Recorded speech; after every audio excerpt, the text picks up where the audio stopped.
Hartono lahir di Ciamis tahun 1986.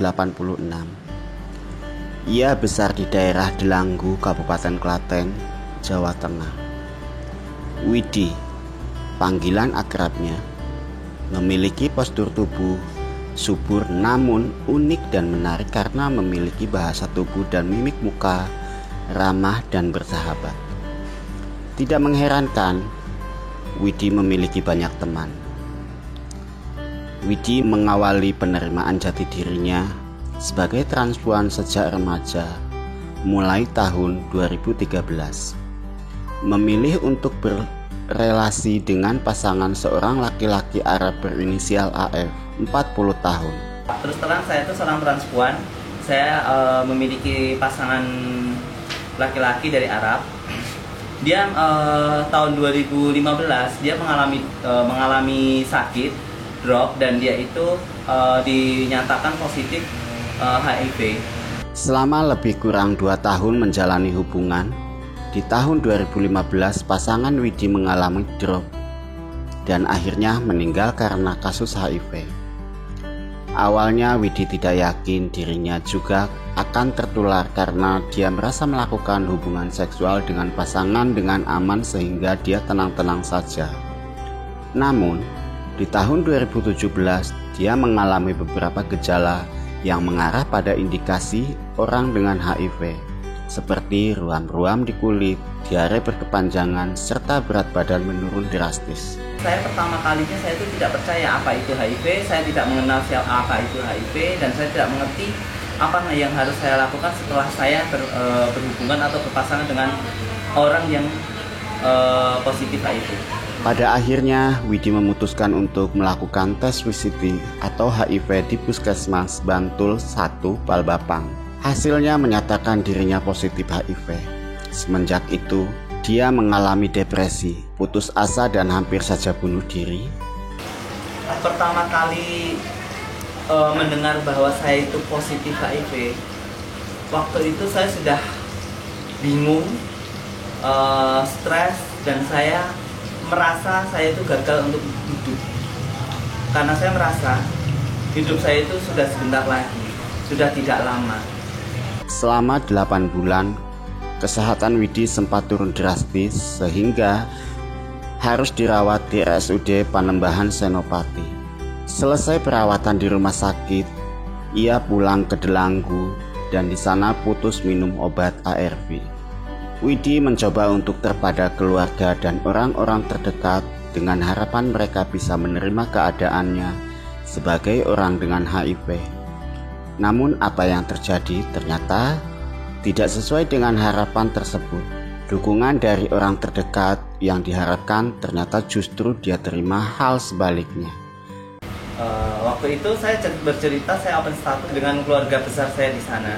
Dan saya bercerita, saya mengakui bahwa saya itu seorang ODIF atau orang dengan HIV/AIDS. Saya berpikir mereka itu bisa ada rasa belas kasihan sama saya, bisa menerima saya dan bisa memberikan saya tempat tinggal di sana. Namun apa yang terjadi? Mereka semuanya belum sepenuhnya bisa menerima saya. Dan pada akhirnya kakak saya itu berinisiatif melaporkan saya itu ke RT, RW, dan ke kelurahan. Laporan ini ternyata menjadi beban masalah tambahan bagi Widi karena semakin memperkuat stigma dan diskriminasi bagi dirinya. Di kantor kelurahan desa kita di Gata, itu ada diadakan pertemuan langsung hanya untuk membahas saya. Saya disuruh untuk datang ke kantor kepala desa. Betapa kagetnya di sana, begitu banyak orang yang datang. Itu mulai dari dinas kesehatan, dinas sosial, seorang relawan, dan KPA, anggota KPA, dan ada juga salah satu ulama MUI. Itu hanya untuk membahas saya, bagaimana kelanjutan saya nanti di sana. Warga dan kepala desa dan Pak RT itu memutuskan saya itu benar-benar tidak bisa tinggal lagi di kampung saya. Widi diputuskan untuk ditempatkan di sebuah gubuk di tempat pembuangan akhir sampah di Grogol, Gatak, Delanggu. Widi pun terpaksa menjalani tindakan tidak manusiawi tersebut selama 5 bulan. Akhirnya Pak Lurah memberikan pilihan, saya ada tempat, tapi kalau memang kamu mau, tempat itu mungkin lebih aman untuk saya. Dan waktu itu, ya sudah Pak, di mana? Saya mau Pak tinggal di situ. Setelah itu kita dikantorkan di tempat situ, dan ternyata kita itu ditempatkan di tempat pembuangan sampah, atau yang sering disebut DPO atau TPA ya, tempat pembuangan akhir sampah itu ya. Saya kaget, saya bingung. Kenapa saya audit itu benar-benar seperti ini? Ia menjalani hidup terisolir di tempat pembuangan sampah. Pernah saya mengalami kejadian tidak mengenakan. Waktu itu saya merasa lapar, saya kelaparan, saya keluar rumah untuk berniat membeli makanan. Karena kebetulan di dekat saya itu ada pasar yang malam untuk kulineran. Dan apa yang terjadi? Saya diusir. Tidak boleh untuk beli di makanan di situ. Akhirnya saya disuruh pulang. Saya balik lagi ke tempat pembuangan sampah itu. Sampai saya menahan 2 hari, 3 hari saya tidak makan. Kejadian ini mengakibatkan dirinya mengalami depresi sangat hebat. Ia pernah mencoba bunuh diri dengan cara menabrakkan diri ke kereta api. Rencana ini gagal karena berhasil dicegah oleh warga. Lalu, ia mencoba kembali bunuh diri dengan minum cairan pembersih lantai, dan lagi-lagi gagal karena masih bisa diselamatkan. Sampai akhirnya, ia pun mencoba memotong nadinya, namun sekali lagi masih berhasil diselamatkan. Widi memulai bekerja di sebuah usaha laundry di Bantul. Namun, terpaksa ia berhenti karena penyakit TB yang menimpanya sehingga harus dirawat selama sebulan di RSUP Dr. Suraji Tirtonegoro, Klaten. Setelah sembuh, ia kembali ke Klaten. Pada tahun 2019, kondisi kesehatan Widi kembali turun drastis. Dan setelah itu saya depresi, saya stres, saya bingung harus apa yang saya lakukan. Sampai saya itu mengalami drop atau sakit lagi. Saya dibawa ke rumah sakit, saya ada pemeriksaan. Waktu itu saya itu opnam di rumah sakit di Klaten, di RSUP Suraji Tirtonegoro. Saya di opnam di situ tuh hampir 1 bulan. Setelah itu hampir 1 bulan itu saya mau balik lagi ke tempat pembuangan sampah itu. Saya sudah nggak berani. Saya bingung, saya stres, saya bingung lagi.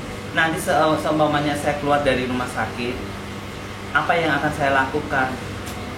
Melalui salah seorang rekan transpuan yaitu Desi, Widi dihubungkan dengan Mami Vinolia di Yayasan Kebaya Yogyakarta. Itulah kali pertama ia mengenal shelter atau rumah singgah Yayasan Kebaya.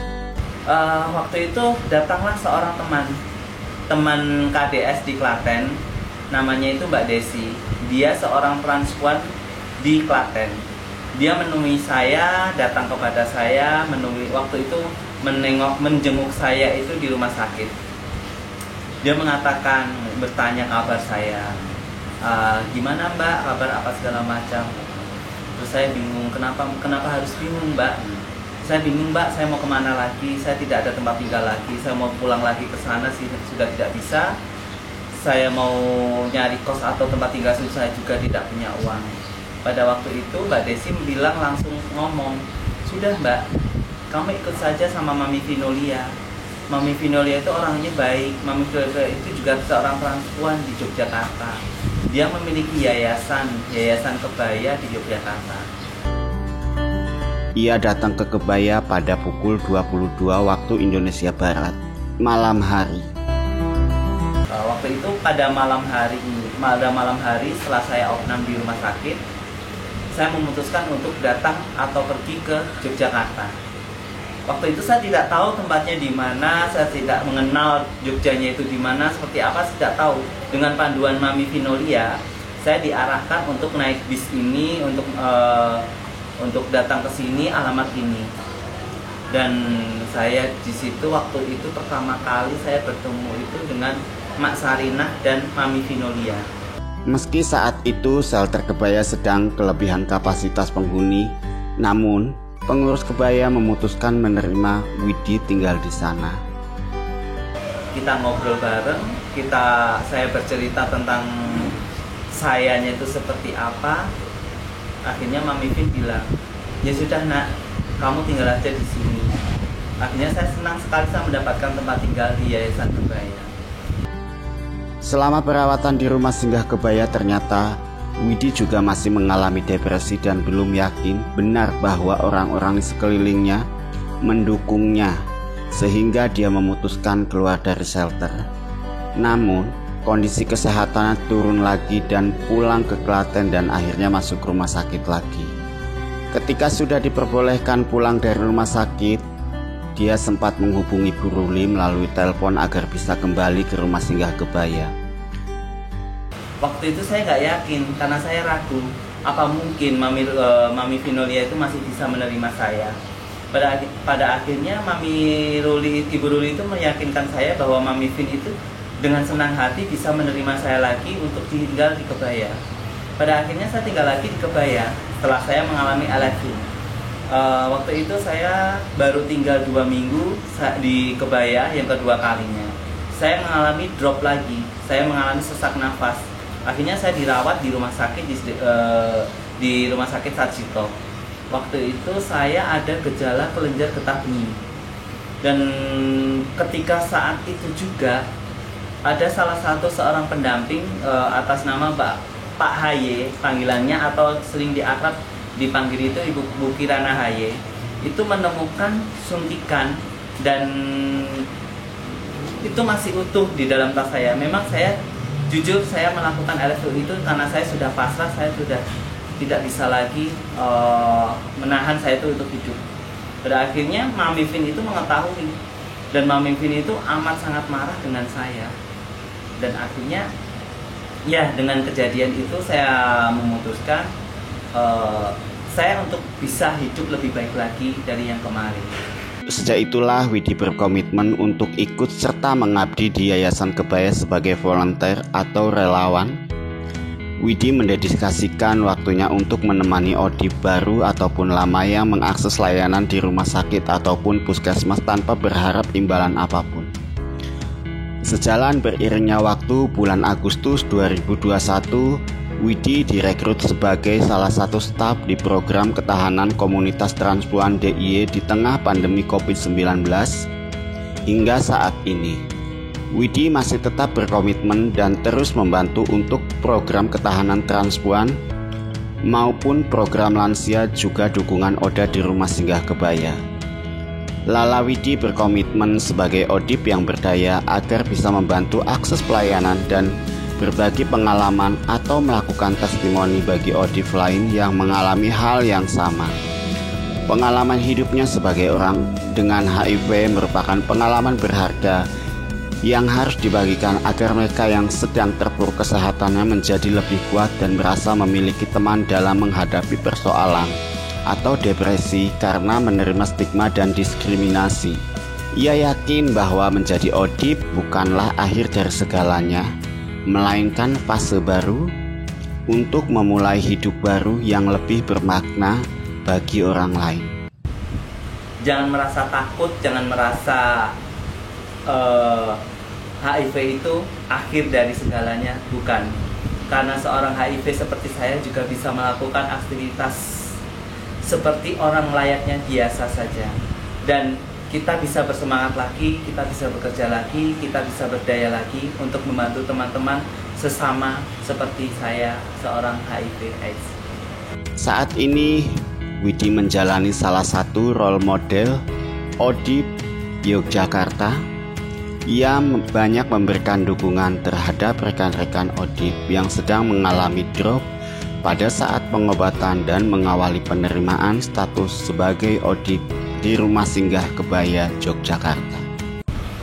Saya merasa bangga, saya merasa senang karena memang tujuan saya itu bisa membantu teman-teman di shelter. Dan ada nilai plusnya lagi, saya dijadikan sebagai seorang staf di situ. Dan saya itu lebih leluasa untuk bisa membantu teman-teman di Yayasan Kebaya.